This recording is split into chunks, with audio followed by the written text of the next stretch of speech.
자, 양도세 중과 유예 기간을 유예 기간 1년을 전 후반기로 나눌 때 새 정부의 정책 방향이 결정될 후반기에 매각 타이밍을 결정하고 전반기는 관망하는 사람들이 많을 수도 있다. 장기 보유 주택일수록 절세 효과가 커서 3주택 이상 보유자는 분할 매도를 고려해야 한다. 5월 10일 이전에 집을 매매했더라도 잔금을 5월 10일 이후에 치르면 양도세 중과 배제 혜택을 누릴 수 있다. 5월 10일에서 31일이 양도세 중과 배제 혜택을 누리면서도 보유세 부과를 피할 수 있는 골든타임이다. 자, 다음 단계는 정리할 집과 순수를 고르는 것이다. 절세 효과가 큰 집, 즉 양도세 중과 유예 전후 세금 차이가 큰 집을 먼저 파는 게 유리하다. 양도 차익이 커서 양도세 중과 부담이 큰 집이나 보유 기간이 길어 장기 보유 특별공제 혜택을 받을 수 있는 집이 여기에 해당한다. 특히 장기 보유 특별공제는 직접 거주하지 않더라도 다주택자 최고 30%까지 세액을 공제받을 수 있기 때문에 이번 기회를 잘 활용하는 게 좋다. 다만 직접 거주하는 주택의 경우 거주기간에 따른 비과세 혜택 등을 따져보고 매각을 결정해야 한다. 일단 비과세 받을 수 있는 건 최대한 받으셔야 돼요. 비과세. 3주택 이상 보유자는 분할 매도도 절세 방법이 될 수 있다. 같은 해에 집을 여러 채 매도하면 합산과세 대상에 대해 더 높은 세율을 적용받기 때문이다. 양도세 중과 유예 기간이 올해와 내년에 걸쳐 있는 만큼 매각 연도를 나누는 게 절세 효과를 줄 수 있다. 올해 하나 팔고 내년에 하나 팔고 합산과세를 이용할 수 있는 방법도 있다. 가격이 떨어진 집과 오른 집을 같이 팔면 양도소득이 줄어들기 때문에 세금 부담도 가벼워진다. 합산과세를 고려하면 3주택 이상 보유자는 분할 매도하는 게 세율 누진을 피할 수 있는 방법인데 내년에 집을 판다면 시세가 변화할 수 있으므로 절세 효과와 매도 차익을 잘 따져봐야 한다. 절세 효과 본 것보다 매도 차익이 더 올라가 버리면은 안 되겠죠. 그러면은 가격 올라갈 수 있는 거는 어떻게 하든지 내년에 좀 감안해서 지켜보셔야 되겠습니다. 자, 그 다음 페이지 빨리 한 1분 만에 한번 읽어봅니다. 자, 같이 보겠습니다. 상가주택 양도시 다주택자의 판정 기준 주의사항입니다. 주민등록상에 함께 기재된 세대주 및 세대원 전원이 소유한 모든 주택의 수를 합산한다. 세대원이 주택을 매매할 때는 반드시 세대 분리부터 먼저 해야 한다. 세대주 분리 요건은 주소를 이전한 30세 이상이거나 결혼한 사람이 해당된다. 먼저 세대주 분리 조건을 충족한 세대원이라면 최소한 세대원 분리부터 먼저 해서 부모와 살고 있는 집이라도 보유주택 수에서 제외시킬 수 있다. 중요한 것은 매매계약서 작성일 전에 세대 분리가 되어 있어야 하며 잔금일이 기준이 아닌 점을 주의한다. 잔금일 기준이 아니다. 지분을 취득한 상가주택은 양도시 별도로 주택 한 채를 소유한 것으로 간주된다. 주택이 포함된 건물이라면 소액 지분을 투자해도 다주택자가 될 수 있다는 점에 유의해야 한다.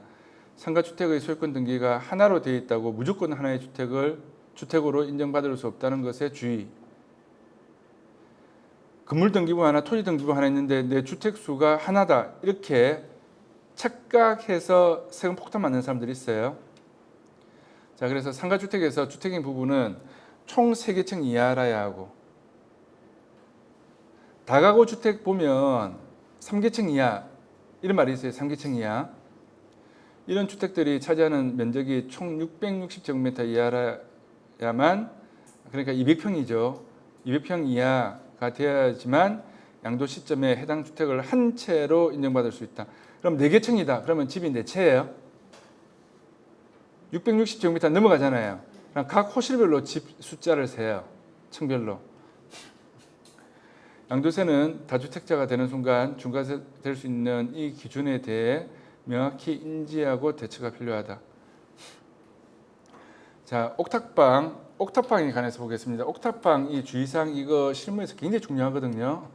상가주택의 옥탑방 주의사항 보겠습니다. 상가주택의 옥탑방 때문에 양도세 폭탄을 맞을 수 있다. 옥탑방들은 대부분 무허가이고 지자체에서도 사실 정식 주택으로 취급하지 않아 왔으나 국세청과 조세심판원의 입장은 옥탑방을 주거 목적으로 쓰고 이를 통해 소득이 발생했다면 세금을 부과해야 한다는 것이다. 옥탑방에 대한 판정은 건축 인허가 시엔 욕실, 주방 등 기본적 생활 요건을 갖추었는지로 판단하고 가장 관건이 되는 양도 시점에는 각별한 주의를 요한다. 옥탑방을 제외하고도 기존 건물의 주택층의 개수가 이미 3계층이거나 옥탑방을 제외하고 이미 3계층이거나 옥탑방의 면적을 더하면 총 주택 면적이 660제곱미터를 초과한다면 옥탑방의 면적을 더해서 660제곱미터를 초과한다면 해당 건물을 매도하기 전 옥탑방을 창고로 만들거나 주택으로 간주될 시설물을 없애고 주택으로 임대를 주어서도 안 된다. 옥탑방의 면적이 옥상 바다 면적의 8분의 1 이하라면 옥탑 자체가 건축물로서 면적에 산입되지 않아 요건상 다주택자 과세를 피할 수는 있다. 옥상 면적의 8분의 1 이하면 면적에 포함 안 시키는 이런 예외상은 있어요. 따라서 건물 내 옥탑방이 존재한다면 면적 확인부터 해야 한다. 합법적으로 인가받은 옥탑방이 아니면 그 자체가 불법 시설물이므로 사전 조치가 필요하다. 오래된 상가주택의 경우 옥탑방들이 불법 건축물인 경우들이 많다. 그 다음 페이지 옥탑방 있는 거 같이 보겠습니다. 상가주택 옥탑방 주의사항과 절세 방법으로 옥탑방을 제외하고 주택의 층수가 이미 3계층이라면 옥탑방을 실제로 주택으로 임대 중이라 하더라도 매도 전에 옥탑방을 아예 헐어내거나 주택이 아닌 빈 창고 등으로 개조해 두고 매도하는 것이 엄청난 양도세 폭탄을 막을 수 있는 방법이다. 이미 1주택자 한도 3개 층수나 면적 200평이 660제곱미터죠. 충족된 상태에서 옥탑방이 주택으로 추가되면 건물 내 주택 호실 수 전체가 갑자기 개별주택으로 간주되어서 다주택자 최대 세율인 82.5%, 지금 올해 1년 동안은 중과세 한시적으로 유예됐지만 만일에 1년 유예 기간이 끝나면 82.5%까지 해당되는 거죠. 지방세 포함해서 양도세가 부과될 수 있다는 것에 주의해야 한다. 건축물 대장상 미등기 옥탑방에 대해 양도세를 어떻게 부과하는 것이 맞는가와 관련한 세금 과세 관청의 유권 해석은 실제 해당 공간이 어떻게 사용되고 있는지를 최우선적으로 판단해야 한다는 실질주의 과세 원칙은 실질주의입니다. 실질주의 과세 원칙을 적용하고 있다. 그러니까 이 옥탑방 있잖아요. 옥탑방 이거 하나 때문에 옥탑방 하나 때문에 내가 집을 팔 때 집이 한 채가 아니고 건물 등기부 하나, 토지 등기부 하나 이렇게 집 한 채로 다가구 주택인 줄 알았는데 집이 한 채가 아니고 4채, 5채 돼버리는 거예요. 그래서 옥탑방에 관한 면적에 관해서 체크를 잘 하시고 이제 6분의 1이 초과된다든지 8분의 1이 초과된다든지 이렇게 됐을 때는 옥상 면적이 옥탑방의 면적이 이 옥탑방을 없애야 돼요. 이것 때문에 비과세 받을 수 있는 것도 비과세 못 받고 세금 폭탄 받을 수 있습니다. 그래서 옥탑방 꼭 주의하셔야 됩니다. 다시 앞에 페이지로 가시면 6페이지에 오피스텔 다주택자 주택수, 오피스텔 양도시 오피스텔의 임대 중 업무용으로만 임대되어 전입 이력이 없고 임차료에 대해 빠짐없이 세금 계산서 발행 및 부가세 납입이 성실히 이행되었다면 주택 매매에서 제외할 수 있다. 전입 이력이 있으면 안 돼요. 그런데 주거용 오피스텔 같은 경우에 세금 계산서 발행이나 부가세를 성실하게 납입을 해왔으면 주택 매매에서 제외시킬 수 있는데 매도 시점에 전입 안 돼 있다고 해서 이거 주택 아니다 이렇게 주장하기 어려울 수도 있습니다. 오피스텔이 주택으로 간주되는 경우는 해당 오피스텔에 주민등록을 제출하는 순간 해당 오피스텔은 주택으로 간주되어서 보유세와 양도세 폭탄 대상이 된다. 오피스텔 월세 부가세를 받고 있다면 업무용, 면세이면 주택계약으로 간주된다. 상가로 쓰는데 전세 걸고 들어오진 않잖아요. 사무실로 쓰는데. 그래서 부가세를 받고 있다면 업무용, 부가세, 면세이면 주택계약으로 간주합니다. 이 오피스텔이 문제입니다. 이 오피스텔은 좀 지켜보세요. 파실 때. 국가 이번 정권에서 금액이 낮다든지 면적이 낮은 것은 주택수에서 빼준다 이런 정책을 지금 추진하고 있거든요. 그래서 오피스텔 하나 때문에 주택수 다주택자 대해서 문제되는 경우가 있거든요. 그거는 조금 지켜보시면 좋으실 것 같아요. 그 다음에 해결이 안 되면 오피스텔은 법인 설립 하나 해가지고 오피스텔에 전세 놓고 법인에서 갭 투자하는 걸로 해서 개인의 주택수에서 빼버리세요. 법인을 하나 만들어가지고. 그럼 전세금 안고 법인에서 사게 되면은 돈 얼마 없이도 살 수 있잖아요. 근데 법인은 자금에 관한 출처를 정확하게 밝혀야 되거든요. 법인은 돈을 단돈 1원도 마음대로 못 써요. 그래서 법인 설립해가지고 하려고 하니까 돈이 많이 들어가게 되면 부담스러우면 오피스텔 전세는 또 금방 들어오거든요. 월세 안 주고 들어오려고 하는 사람들이 있어요. 그럼 대출 하나도 없이 전세 1순위로 되면 또 전세금에 관한 대출을 일으켜서 자기 돈 얼마 없이 전세로 들어오고 월세보다는 낮은 은행 이자를 주고 이런 젊은 사람들이 많이 있거든요. 그러면 그렇게 해가지고 전세 세입자 놓으면서 법인으로 넘겨버리면 그럼 내 주택수 하나 빼버리잖아요. 그래가지고 1세대 1주택 비과세 받고 일시적인 2주택 비과세 받고 이렇게 해서 적어도 두 채는 비과세로 해서 세금 안 내는 걸로 가셔야 돼요. 왜 쓸데없이 세금을 내요? 그렇죠? 예. 그래서 법인도 활용하시고 오피스텔은 국가 정책이 또 바뀌면은 잘 기다렸다고 활용하시는데 뭔가 해결이 안 되면 오피스텔 때문에 해결이 안 되면은 법인으로 넘기셔야 돼요. 법인 만들어서. 네. 법인으로 넘겼을 때는 그것도 그냥 주택으로 쓰지 않고 업무용 오피스텔로 나가는 아니요, 그거는 법인에서 주택으로 쓰든 어떻게 하든 만약 공시가격 1억 이하는 법인도 취득세 1%밖에 안 들어가잖아요. 법인으로 사잖아요. 만약 공시가격 1억 이하짜리예요. 원룸이나 투룸인데 공시가격 1억 이하다.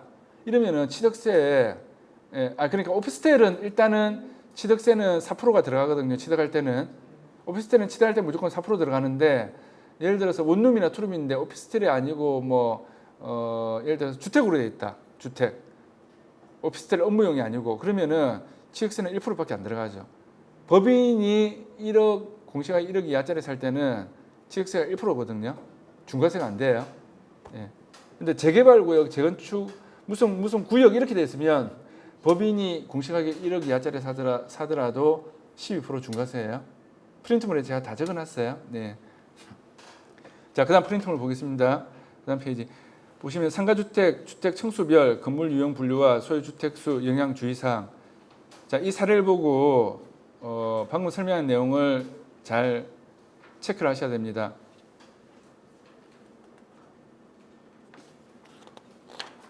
이거 7페이지 하죠. 7페이지.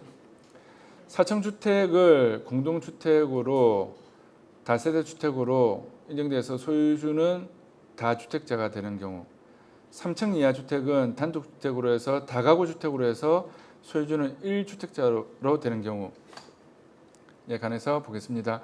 상가주택의 주택 부분이 1가구 1주택으로 인정될 수 있는 한 주택의 비중이 높으면 높을수록 양도세는 현저히 절감될 수 있으므로 상가주택의 건물은 가급적 주택의 비중을 최대한 높이는 것이 세금 줄세에 유리하다. 상가주택의 옥탑을 주택에 포함시켜도 해당 건물의 주택층이 최대 3개층 이하이면서 주택 부분의 총 면적이 200평 이하인 조건을 충족하면 옥탑을 주택에 산입하여 양도세를 납부하는 것이 유리하다. 그런데 상가주택 매도 시 흔히 하는 실수 중 하나로 다음의 사례를 조심해야 한다. 주의해야 할 상가주택 용도 변경 사례를 보시면 이게 다주택자로 취급되어서 세금 폭탄 맞은 경우거든요. A시의 유일한 부동산인 상가주택은 지상 5층 규모로 1, 2층은 상가, 3층에서 5층은 다가구 주택으로 되어 있다. A씨는 가족과 함께 4층 주인세대에 실거주하면서 2년 실거주 요건을 충족했으며 해당 건물의 주택 공시가가 9억 원 이하라, 지금 12억 원 이하면 되죠. 매각 시 1세대 1주택 비과세 요건에 해당되어 양도세가 한 푼도 나오지 않을 것으로 예상했다가 예기치 못한 양도세 폭탄을 맞게 된다. 상황을 설명드리면 A씨의 경우에 2층 상가 임대가 잘 되지 않자 중간에 2층을 주택으로 용도 변경했습니다. 2층을 한 개 층만 주택으로 용도 변경했지만 이로 인해 A씨는 1주택자에서 4주택자 신분이 된다는 데 문제가 있다. 그래서 상가주택에서 주택의 면적이 총 200평 이하 3개층까지만 주택이라야 주택을 하나로 본다는 점을 주의해야 한다. 이 선을 넘게 되면 갑자기 모든 주택이 호실이 모조리 개별 등기된 주택처럼 간주되어 2층, 3층, 4층, 5층에 총 4채의 주택을 보유한 다주택자로 간주되어서 양도세 제로 비과세가 아니고 다주택자 중과세가 적용될 수 있습니다. 그래서 상가 세차를 안 돌리고 하면은 뭐 원룸으로 개조한다든지 상가를 이렇게 해가지고 뭐 하는 경우들이 있거든요. 예, 그렇게 되면은 무조건 3개층까지만 다가구 주택으로 봐요. 다가구 주택은 3개층 넘으면 다가구 주택 아니에요. 3개층이 넘으면 다가구 주택 아니에요. 그 대신에 필로티 빼줘요. 필로티는 1층 필로티 빼주고 그래서 3개층이 넘으면 무조건 층수만큼 호실만큼 주택수가 들어가요. 그러면 등기부는 개별 등기 안 돼 있다 하더라도 나는 집이 집이 한 채가 아니고 집이 4채, 5채 되는 거예요. 상식적으로 꼭 아셔야 됩니다. 상식적으로 꼭 아셔야 됩니다. 자, 그 다음에 신탁 부동산 계약이 있는데 이 페이지가 양이 좀 많거든요. 많아서 요거는 좀 미룰게요. 좀 미라서 그냥 이 10페이지가 있잖아요. 이 한 페이지하고 9페이지, 10페이지가 거의 접할 수 있는 모든 내용의 유튜브나 책이나 블로그를 전체를 다 제가 취합을 해놨어요. 10페이지 정도에. 그래서 이것만 보셔도 계약하는데 충분히 문제없고, 그 다음에 제가 블로그에다가 올려놨잖아요. 블로그에다 동영상들을 블로그에다가 올려놨거든요. 그거를 쭉 처음부터 끝까지 보시면 계약하는데 전혀 문제가 없어요. 그런데 문제는 신탁 부동산에 관한 계약을 무조건 접하게 되거든요. 무조건 접하게 돼요. 무조건 신탁 부동산 계약에 관해서 무조건 접하게 되기 때문에 꼭 아셔야 돼요. 그래서 이제 다른 거 조금 하고 요거는 안 되면은 다음 달에 제가 요약해가지고 좀 더 다시 설명을 좀 해드리도록 하고요. 지금 신탁 부동산 임대차 계약 실무 돼 있는 거 이 뒤에 2페이지 돼 있는 거 법인 명의로 부동산을 매매할 때 세금 상식 요거 보겠습니다.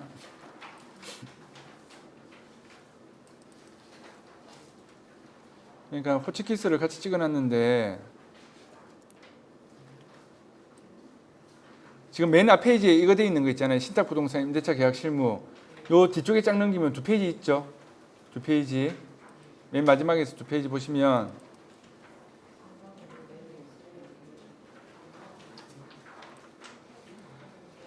요 상가 건물 매매 세금 있잖아요. 법인 명의로 매매할 때 세금 상식 여기 보겠습니다.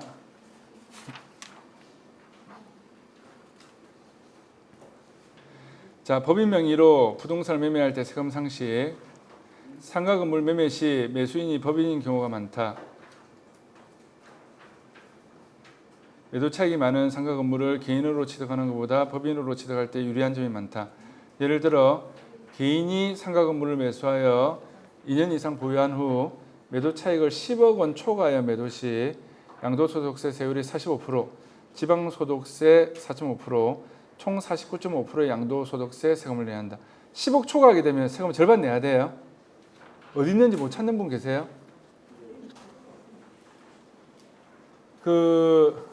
요 신탁 부동산 계약이 돼 있는 거 요거 맨 뒤에 넘기면 있잖아요. 이거 제가 프린트 물들였는데 예습을 안 해보신 것 같아요.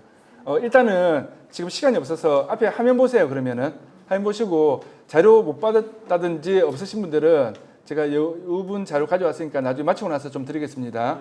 예. 아니면 앞에 있으니까 좀 가지고 가세요. 앞에 여유분 있거든요. 제가 일부러 놔뒀으니까. 자, 일단은 내용 진행하겠습니다. 자, 개인이 상가 건물 매매 시 보유기간 1년 미만은 50%, 2년 미만은 40%의 양도소득세를 내야 한다. 토지 건물 매매 시 2년 이상이 되어야 기본세율 6%에서 45%의 적용을 받는다. 법인은 상가 건물 매도 시 양도소득세 대신에 법인의 소득을 과세 대상으로 하여 법인에 부과하는 조세인 법인세를 납부하면 된다. 2022년 법인세율은 과세표준 2억 원 이하는 10%, 2억 원 초과는 200억 원 이하는 20%를 냅니다. 개인이 상가 건물 매매 시 매도 차익에 대한 양도소득세를 많이 내는 것에 비해서 법인은 2억 원 이하는 10%, 200억 원 이하는 20%만 내면 된다. 그러면 1억 5천만 원 초과해서 만일에 2억이 됐어요. 2억. 그럼 개인은 양도소득세를 몇 프로 내는 거죠? 38%. 그런데 법인은 2억 원 얼마죠? 10%. 그러면 10% 세금 내고 싶어요? 38% 세금 내고 싶어요? 10% 세금 내야죠.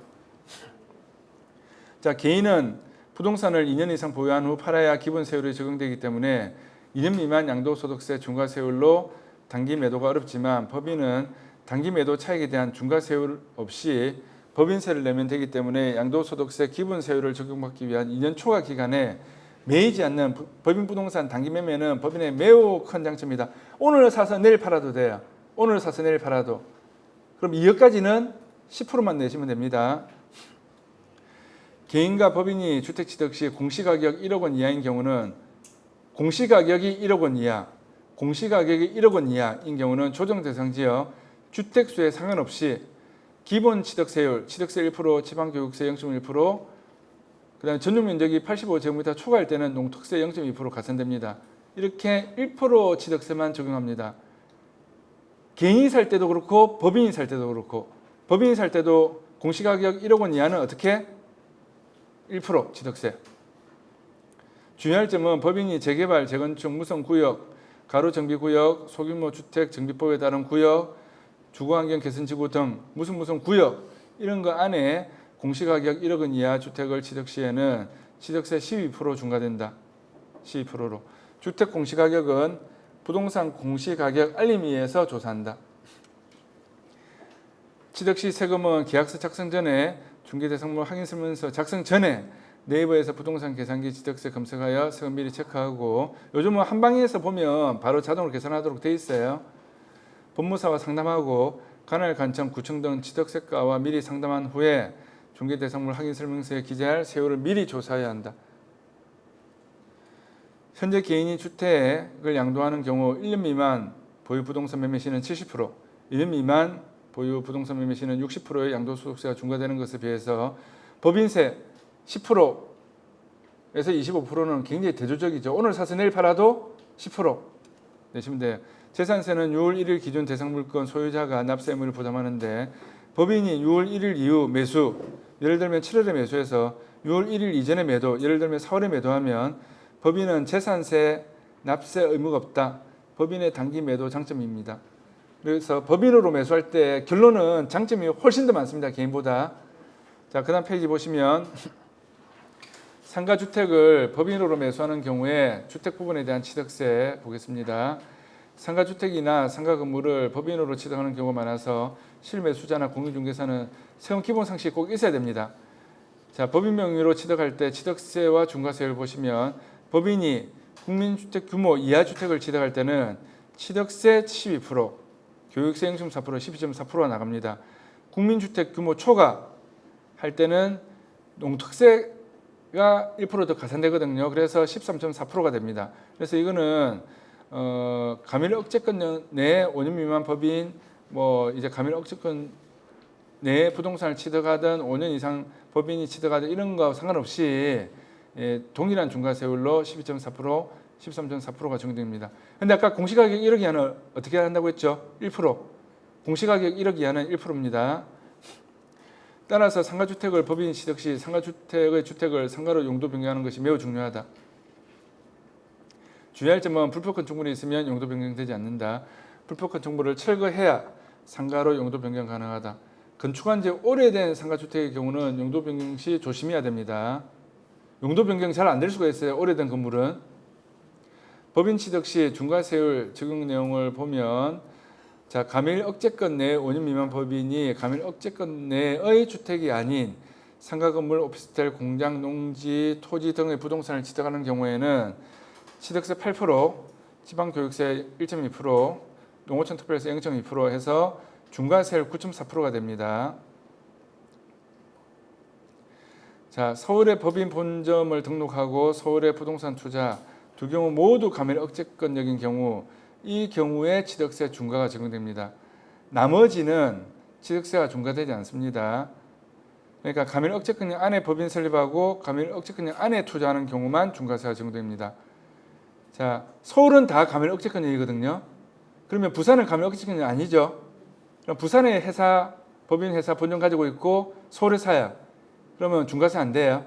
서울에 본사 가지고 있고 법인 본사 가지고 있고 부산에 사야 해당 안 돼요. 그다음에 부산에 회사 가지고 있고 부산에 사야 해당 안 되죠. 그러니까 가밀 억제권역 안에 법인, 가밀 억제권역 안에 투자하는 경우 5년 미만 이렇게 되면 중과세 됩니다. 이게 왜 중요한가 하면 우린 부산이라서 괜찮은데 서울 수도권에 우리나라 국민들이 많이 살죠. 그래서 이거 알아야 되는 거예요. 그래서 유튜브에서 이 내용을 한 10분, 15분 동안 떠들고 있는데 강의를 하고 있는데 한 1분이면 끝나는 내용이에요. 예. 가밀 억제권역 안에 사는 경우만 중과세. 나머지는 중과세 아니다. 이 정도만 아시면 되겠습니다. 자, 법인 세율과 주민세 그리고 추가되는 법인세. 자, 법인이 주택 및 비사업용 토지를 양도한 경우, 주택 및 비사업용 토지를 양도한 경우는 기본 법인세율 10%와 법인세할 주민세 1% 해서 추가 법인세 20%.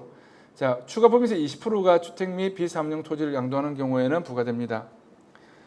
자, 여기서 기본 법인세 가세 표준은 양도 차익에서 일반 경비를 뺀 것을 공제하여 계산하면 된다. 개인은 양도 차익에서 비용을 공제하는 경우 법인과 비교해서 인정받는 비용의 적용 대상 범위가 좁다.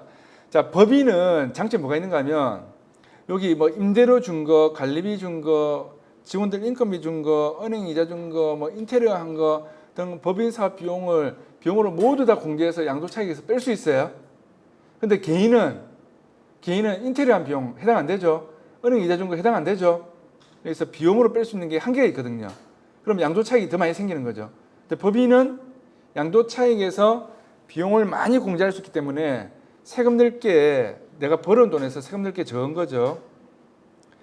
자, 상가주택 매수 시 주택 부분 공시가격 1억 원 초과 법인의 취득세 중과세율은 상가주택을 법인 명의로 취득 시에는 상가주택의 주택은 주택수와 상관없이 취득세 12%가 중과되므로 국민주택 규모 이하는 12.4%, 초과는 13.4%가 된다.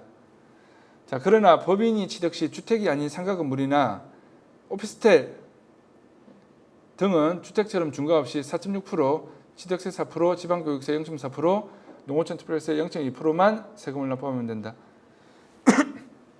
자, 상가주택 매도 시 주택 건물분 부가세, 매매 사업자, 개인 사업자도 있고 법인 사업자도 있죠. 전용 면적 85제곱미터 이하 주택을 취득해서 팔 때는 건물분 부가세가 면세되지만 전용 면적 85제곱미터 초과 주택을 취득해서 팔 때는 주택 건물분 부가세 10%가 부과됩니다.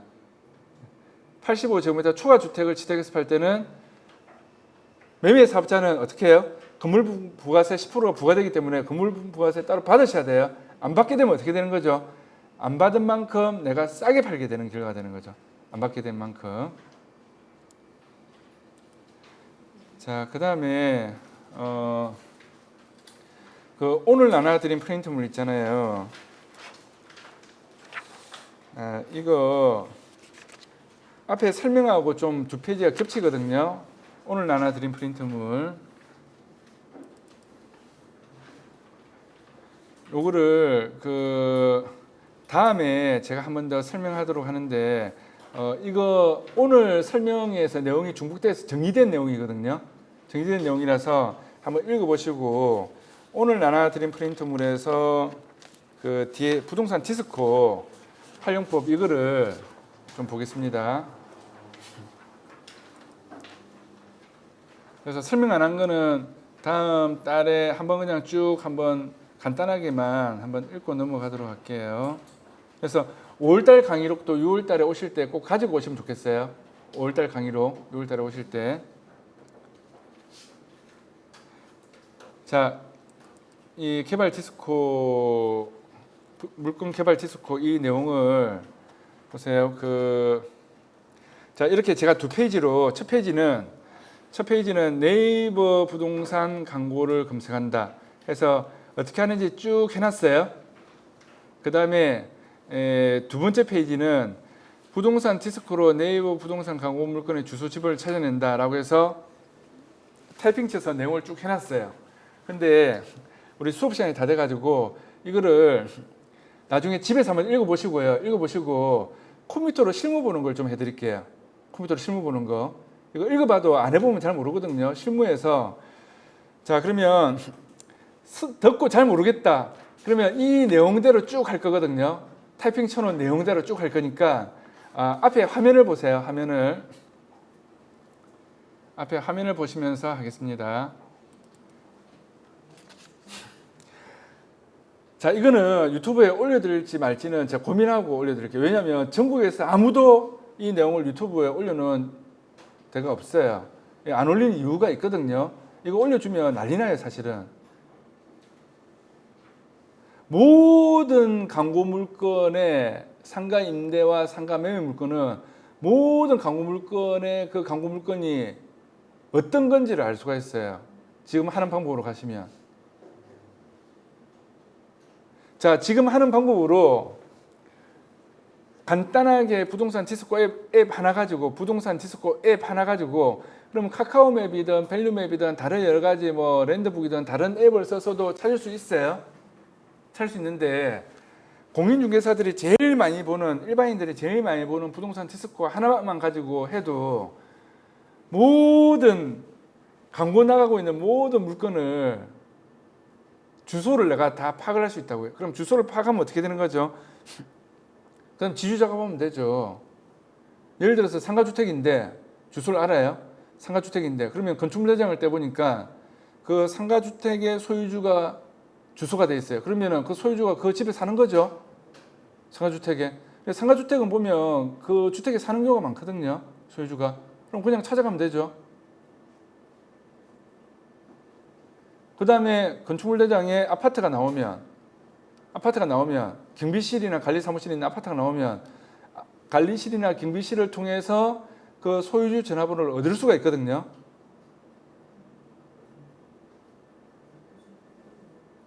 예, 그는 제가 다음 강의 때 좀 더 실무적인 요령을 설명을 드릴게요. 예.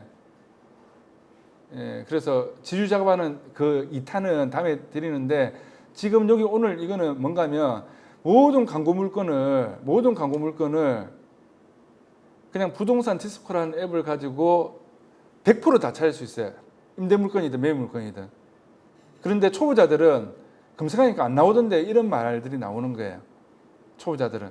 그래서 그 초보를 탈피할 수 있도록 다 찾을 수 있도록 해드릴게요. 짧은 시간이지만 해드릴게요. 자, 그러면 네이버에서 네이버 부동산을 여기 네이버 부동산이라고 딱 쳐서 검색을 하면은 이렇게 네이버 부동산이 나오거든요. 나오죠. 그러면은 우리는 지금 상가를 찾아요. 상가 임대나 매매 물건. 그러면 상가 업무 공장 토지 여기를 해요. 여기를 하고 조건 검색을 쭉 해요. 매매로 해놓고 자, 그러면은 여기에 만일에 범천동을 보고 싶다.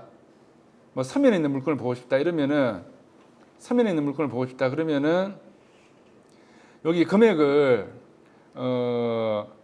40억 하나 찍고 200억 하나 찍으면 이 사이가 나오거든요. 그럼 금액 큰 거를 보세요. 큰 거를. 임대 물건 작업할 때도 큰 거를 먼저 보세요. 만일에 월세가 5억에 4천만 원짜리 5억에 4천만 원짜리 상가 임대 계약을 시키면 수수료가 내가 양타치게 되면 물건 개발을 해서 하게 되면은 그냥 이 임대 계약권 하나에 수수료가 한 8천만 원 들어오잖아요. 그거 계약하는 게 낫겠어요? 월세 40만 원짜리 계약하는 게 낫겠어요? 40만이라도 할 수 있으면 하는 게 좋죠. 저는 할 수 있으면 해요. 그런데 물건 개발할 때는 그렇게 안 한단 말이에요. 물건 개발할 때는 40만 원짜리 100개 개발할 시간에 월세 4천만 원짜리 임대 물건 개발하는 게 훨씬 더 경제적인 가치가 높죠. 3억짜리, 5억짜리, 7억짜리 물건 개발하는 시간에 100억짜리, 200억짜리 물건 개발하면 내가 매매 계약시켰을 때 훨씬 더 부가치가 높잖아요. 그 다음에는 실수요자 입장에서 내가 사고 싶은 지역이 있어.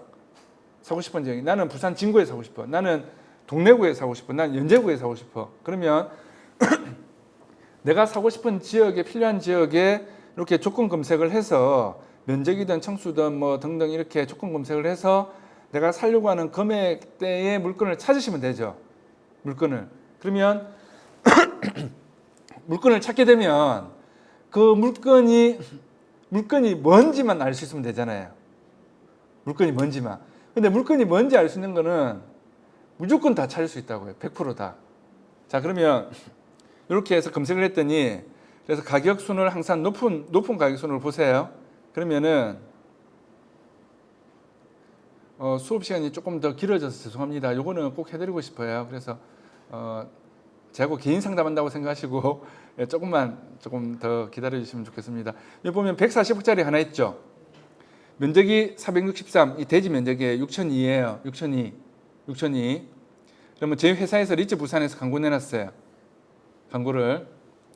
자, 그 다음에 여기 140억짜리 463, 6,200. 자, 면적이 똑같으면 똑같은 물건이에요. 면적이 똑같으면. 자, 그 다음에 여기 140억, 요건 464죠. 이게 463.7이거든요. 대지 면적이. 그래서 여기는 올리면서 464로 해놨어요. 6,200. 똑같죠? 자, 그런데 요 밑에 1,070이 이거는 다른 거죠. 140억이지만. 면적이 틀리잖아요. 이 물건은 다른 물건이에요. 그 다음에 내리면, 예. 자, 요 130억짜리 있죠. 463, 6,200. 금액은 틀리지만 면적이 똑같죠? 면적이 똑같죠? 130억. 똑같은 물건이에요. 그 다음에 또 130억 있죠? 363, 6,200 있죠? 면적 똑같죠? 그럼 똑같은 물건 간 거예요. 그 다음 120억짜리 이거는 356, 면적이 틀리잖아요. 높은 가격수는 있는데 밑에 90억, 밑에 80억 이건 아니겠죠? 그러면 보세요. 이 물건에 관한 광고가 지금 7군데에서 광고가 나와 있어요. 부동산 7군데에서. 그러면 이 물건은 벌써 난리 물건이에요. 난리 물건. 부산에 있는 부동산들이 다 한다라고 보시면 돼요. 근데 실제로 소유주와 연결된 부동산은 한두 군데 밖에 없을 수도 있고 금액도 이 130억 엉터리예요. 130억은. 예. 그래서 자 보시면 프린트본에 있는 내용을 그냥 컴퓨터로 설명드린 거예요. 컴퓨터하고 스마트폰하고 사용법이 좀 틀리기 때문에 두 가지 다 사용할 수 있어야 돼요. 그러면 컴퓨터로 자 140억대 있잖아요. 여기 마우스를 갖다 대요. 그러니까 오른쪽에 초록색이 움직이죠. 보세요. 여기 초록색이 왔다 갔다 움직이죠. 그럼 이거는 위치 노출해서 광고낸 거예요. 그런데 컴퓨터로 보면은 지도가 안 나와요. 이렇게 움직이는 초록색 움직이는 거, 여기 초록색 움직이는 거 있죠. 여기에서 찾으셔야 돼요. 자, 밑에 내려갔어요. 또 움직이죠. 위치 노출해서 광고한 거예요. 저희는 원래 위치 노출해서 광고를 안 하는데 다른 데서 위치 노출해서 광고 내는 데가 많아가지고 어쩔 수 없이 위치 노출했어요. 어차피 위치 노출된 건데. 자, 그럼 요거는 안 움직이죠. 그럼 이거는 비노출로 광고 낸 거예요. 자, 요것도 안 움직이죠. 비노출로 광고 낸 거예요. 그러니까 위치를 안 밝힌 거죠. 그럼 만일에 광고가 이 물건 하나만 나와 있다. 그럼 어디 있는지 못 찾는 거죠. 어디 있는지 못 찾는 거예요. 자, 그 다음에 여기 130억. 이것도 아무 표시가 안 나죠. 자, 그 다음에 요 130억. 이것도 아무 표시 안 나죠. 자, 요거는 얘는 움직이잖아요. 옆에 초록색 움직이죠. 그럼 얘는 위치 노출해서 광고 낸 거예요. 자, 그러면 컴퓨터에서는 이렇게 옆에 초록색이 왔다 갔다 계속 움직이잖아요. 여기로 해서 위치가 어딘지 알 수 있어요. 스마트폰은 쭉 내리면은 스마트폰으로 네이버 부동산을 들어가서 보시면은 위치라는 제목 밑에 보면 부산 진구 범천동이라고 적혀져 있고 나중에 보세요. 부산 진구 범천동이라고 돼 있고 그 밑에 지도가 나와요. 지도가 바로 나오거든요. 그럼 그 지도를 확대하면 그 건물 도로명 주소에 관한 주소가 나와요. 확대를 하면. 그럼 어떤 주소인지 위치 노출된 거는 바로 찾을 수 있어요. 그런데 문제는 위치 비노출된 거 찾는 게 문제죠. 비노출된 거. 그러면 자 보세요. 저희 리츠 부산 저희 회사에서 광고 낸 걸 보시면 자, 네이버 부동산에서 컴퓨터를 보시면 소재지가 메뉴에 나오거든요. 부산진구 범천동 이래 나와요. 이래 나와요. 그러면 부동산 디스코에서 찾을 때 범천동이라고 검색을 하시면은 물건을 찾기 하시겠죠. 부산 전역을 다 뒤질 수는 없잖아요. 그러면 스마트폰은 이 소재지가 어디에 나오는가 하면 쭉 내리면 네이버 부동산에서 그 물건을 쭉 내리면은 위치에 보면은 부산진구 범천동 이렇게 나와요. 스마트폰은. 자, 그러면 물건을 보실 때 이 매물 정보 내용을 보시면은 물건 검색에서 안 나온다 이렇게 돼요. 매물 정보 이거 보시는 게 아니에요. 요거는 예를 들어서 사용 성일도 틀리게 내고 주문 온도도 틀리게 내고 면적도 틀리게 되고 이런 경우가 있어요. 그런데 이거를 쭉 내리면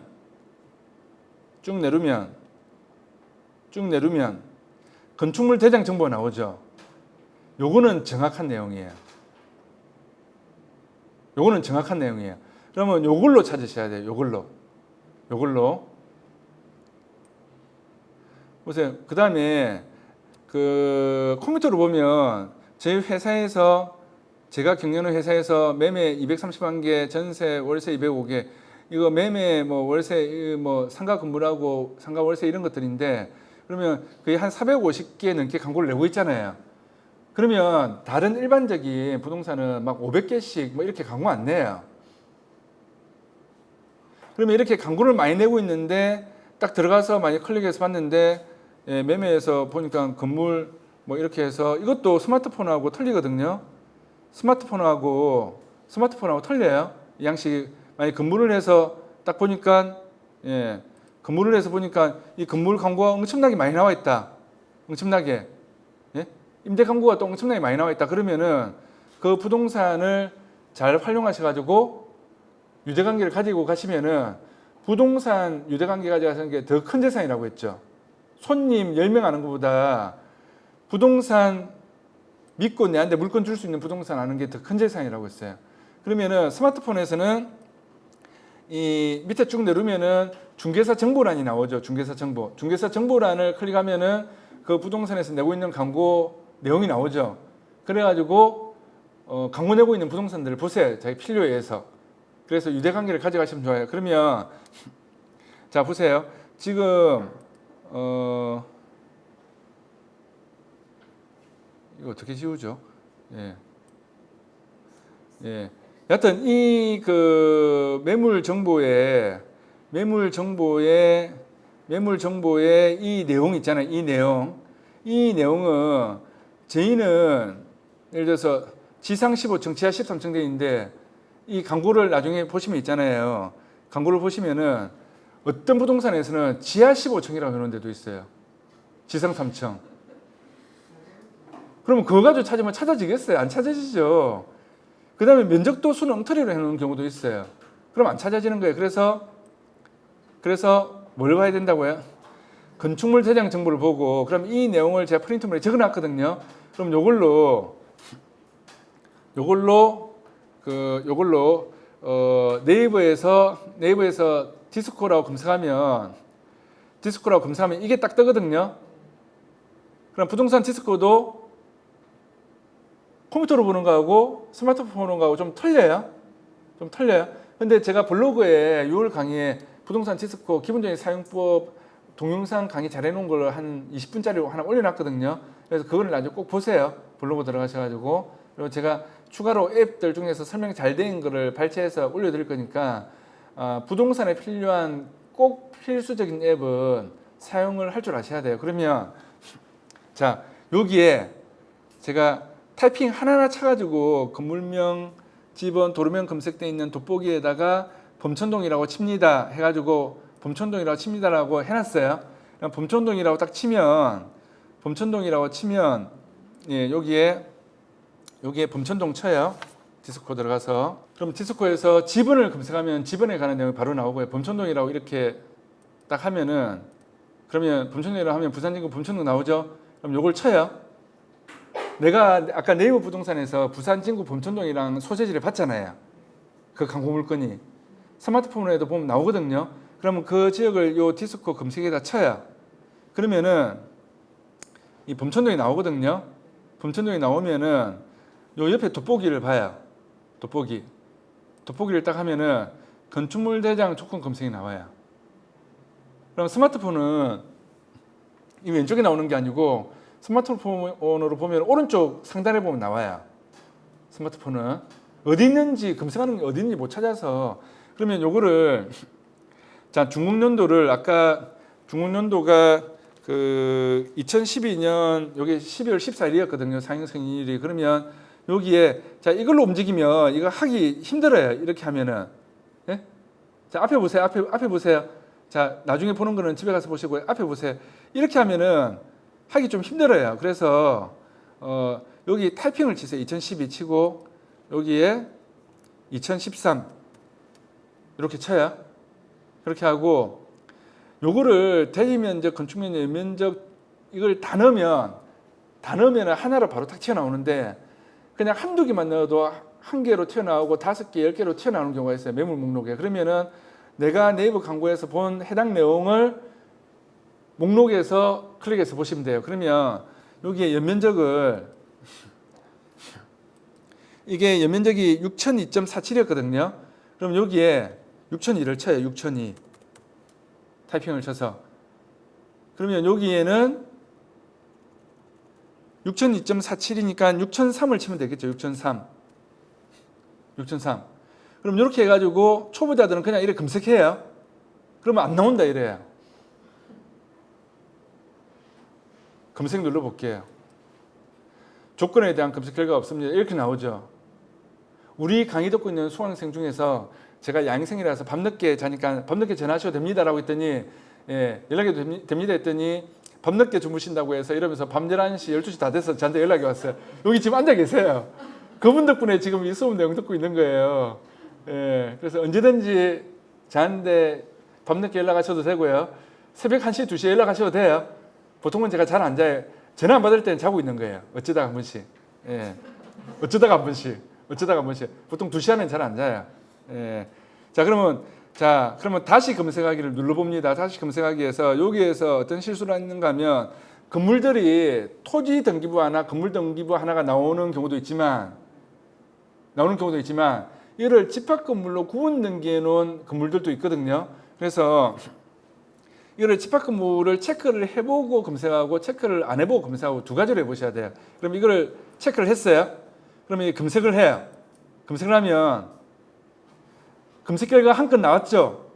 그럼 이게 바로 지금 바로 한 방에 찾은 거예요. 한 방에 네이버에 광고내고 있는 물건이 뭔지 한 방에 찾은 거예요. 그러면 여기에 디스코에서 바로 옆에 요 대지 464 연 6002 대는 464네. 이게 463.7이기 때문에 올림에서 이렇게 나온 거예요. 올림에서 이렇게 나왔어요. 그럼 이거를 클릭을 해서 봐도 되고 이걸 클릭해서 봐도 돼요. 그럼 여기에 2012년 준공 지상 15층 지하 3층 464 대지 464 건평 364 근데 건평이 그 363.68이었거든요. 363.68 그러니까 올림에서 364 나온 거예요. 연건평 6002.47이었거든요. 그래서 반올림 해가지고 47 버리고 6002라고 돼 있어요. 그럼 면적 똑같잖아요. 면적 똑같으면 이 물건이에요. 그러면 이거를 딱 들어가서 보면 자 실계획가 금액 나오죠. 토지 보면은 자 실계획가 금액 여기에서 보면 여기에서 16호 돼 있잖아요. 16호 몇 호 이렇게 돼 있잖아요. 그럼 이거 집합 건물이에요. 그러니까 이 건물을 통째로 파는데 이 부동산의 건물이 보면 여기 건물을 클릭해서 보시면 여기에 자 만일에 더보기에서 이렇게 쭉 보시면은 만일에 3층이 한 층이 168.5군데 이거를 내려서 보시면은 여기 3층을 눌러봐요. 3층을 하면은 3층이 301호가 하나 있고 302호가 하나 있죠. 이런 식으로 메토에서 건축물 그 등기부가 어떻게 돼 있단 말이죠. 등기부가 대지권 지분이 적혀져 있으면서 302호 대지권 지분 얼마. 그러니까 301호 아파트라고 생각하시면 돼요. 302호 아파트 이렇게 생각하시면 돼요. 그러면 집합 건물로 돼 있는데 이거를 통으로 다 파는 거예요. 통으로. 그러면은 임대물건 찾을 때도 이 밑에를 보시면 이 밑에를 보시가 이걸 클릭해서 보시면은 예를 들어서 연산 로타리에 어떤 거는 월세가 3천만 원인데 어떤 거는 월세 3천만 원, 어떤 거는 월세 2천만 원, 어떤 거는 월세 1,800만 원 이렇게 광고 나온 물건이 있어요. 근데 부동산은 한 10군데서 그 임대 광고를 내놨거든요. 그게 보면 집합 건물이에요.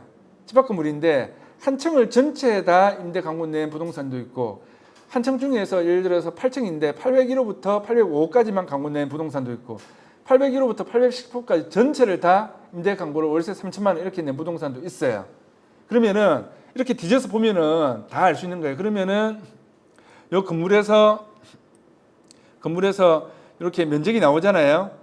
그러면 이 소수점까지 다 똑같으면 이 물건이 그 광고 물건인 거예요. 그러면은 사용승인일은 좀 내려면은 여기 사용승인일 날짜까지 나오거든요. 12월 14일. 이게 이 사용승인일이 보면은 네이버에 보면은 중국년도라고 아까 검색할 때 우리가 아까 디스코에서 검색할 때도 중국년도 아니면 사용승인일 이렇게 나오는데 이 사용승인일 이 날짜는 좀 틀리게 내는 경우도 있어요. 그러니까 네이버 부동산에 광고 보실 때 검색해서 안 나온다 이거는 건축물 대장 정보를 본 게 아니고 지하 15층 이런 식으로 엉터리를 올려놓은 그렇게 해도 광고 올라가거든요. 사용승인일이 2012년인데 12월 4일인데 12월 14일인데 12월 4일에도 올라가요. 광고는 날짜를 틀리긴 해도. 그러니까 면적이 같으면 그 물건이에요. 그러면 이 건축물 대장의 검색을 눌러서 뭐 연건평이든 건평이든 건축년도도 몇 개만 탁탁 넣어버리면 그러면은 이거를 만일에 내가 이거 6천이 이렇게 안 넣고 있잖아요. 6천이 안 넣고 만일에 1000에서 만일에 6003인데 그냥 1000제곱미터 이상을 범천동에 보고 싶다. 2012년에 13년에 지은 거 이렇게도 지금 한 컷만 튀어나오네요. 그런데 만일에 이거를 만일에 00 넣었다. 00. 예. 여기에 0 넣고 여기에 예. 여기 0 넣고 자, 이게 치는 게 있잖아요. 어떤 사람은 아니 1000제곱미터에서 6002에서 6003을 하려고 하는데 뭐가 검색이 안 됩니다. 이런 사람이 있어요. 그 사람은 여기에 1000 해놓고 있잖아요. 여기 6000이 치니까 6002부터 1000이 안 나오잖아요. 심지어는 이렇게 전화오는 사람도 있어요. 그러니까 자꾸 해보시면은 왜 안 됐는지, 왜 검색이 안 되는지 알 수 있는데 그러면은 만일에 그 0에서 만일에 뭐 한 만 정도 했다. 예. 그래가지고 검색을 하면은 보세요. 이렇게 6개 물건이 나오잖아요. 그러면 나는 6000이니까 면적이 좀 연면적이 뭐 큰 순으로 한다든지 이런 6000이 메뉴에 튀어나오죠. 그러면은 만일에 검색을 좀 폭넓게 했는데 6개가 나오면은 네이버에 광고에서 본 거는 6002였잖아요. 연건평이 579, 403, 356, 63, 35 해당 안 되죠. 그럼 내가 찾는 물건은 이거죠. 그러면 물건이 어떤 경우에는 검색을 잘못하면은 100개가 나올 수도 있고 50개 나올 수도 있고 30개도 나올 수 있는데 이런 연면적순, 뭐 건축면적순, 중공면순, 대지면적순에서 하면은 좀 빨리 볼 수가 있어요. 그러면은 내가 찾고 있는 거는 6002제곱미터였으니까 연면적순 높은 큰 거로 딱 보니까 바로 위에 거 100개가 있어도 바로 찾을 수 있잖아요. 그러면은 네이버 광고의 대지면적, 건평면적, 연건평면적 그런데 준공연도도 보니까 2012년이고 지상 15층, 지하 3층 이렇게 돼 있으면 바로 이 물건 바로 찾을 수 있는 거예요. 할 수 있겠어요? 그러면은 보세요. 자, 이제부터 지금 제가 정말 길게 수업을 해서 정말 죄송한데 다음에는 이렇게 안 할게요. 그런데 지금부터 제가 단톡방을 만들면 연습을 해서 단톡방 안에 숙제처럼 검사 안 하는 숙제예요. 그러니까 숙제 안 했다고 해서 다음에 빠지시면 안 돼요. 다음 달에 검사 안 해요. 제가 누가 누군지도 아직 몰라요. 이름하고. 그래서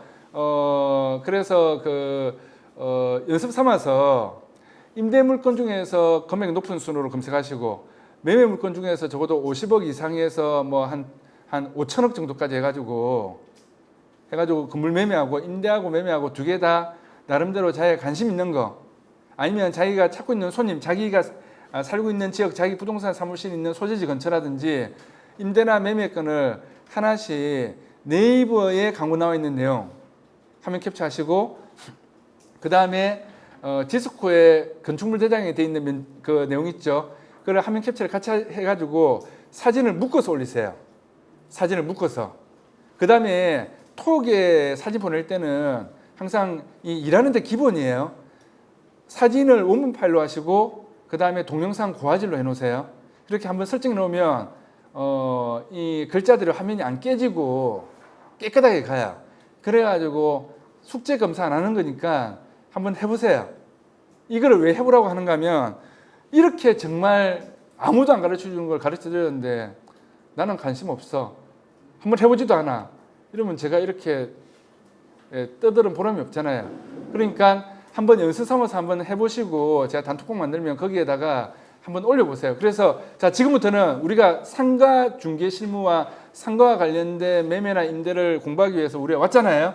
왔으니까 지금부터 물건 개발하세요. 물건 개발하셔가지고 제가 관심 있는 거 물건 개발해서 어떤 물건인지를 네이버 부동산 광고 물건의 내용을 가지고 어떤 물건인지를 이 앱을 이용해서 찾아봅니다. 그렇게 하면 물건 1000개 개발하는 거 1년이면 충분히 가능해요. 물건 1000개 개발하는 거 1년이면 충분히 가능해요. 그리고 지주 작업이 안 돼 있더라도 광고를 내는 부동산들이 엄청 많아요. 왜 그렇게 하겠어요? 손님을 잡기 위해서 광고부터 내요. 많은 부동산에서. 그러면 광고 내고 있는 내용을 보고 내가 앱을 이용해서 찾았잖아요. 그럼 내가 지휘 작업이 안 되면 어떻게 하면 되겠어요? 광고 내고 있는 부동산 아까 7군데 중에서 누군가 한두 군데는 지휘 작업이 다이렉트로 연결되어 있거든요. 다이렉트로. 그 다음에 집주인이라고만 표시되어 있잖아요. 그러면 그런 경우는 소유주 전화번호 알겠죠. 통신사도 알고. 그럼 그 부동산에 전화해서 공동중개 하시면 돼요. 자, 연봉 3억, 연봉 5억, 1년 안에 목표 갈 수 있습니다. 지금 말한 대로 하시면. 그래서 희망을 가지시고 다음 달에 보면 좋겠습니다. 고생 많으셨습니다. 감사합니다. 네.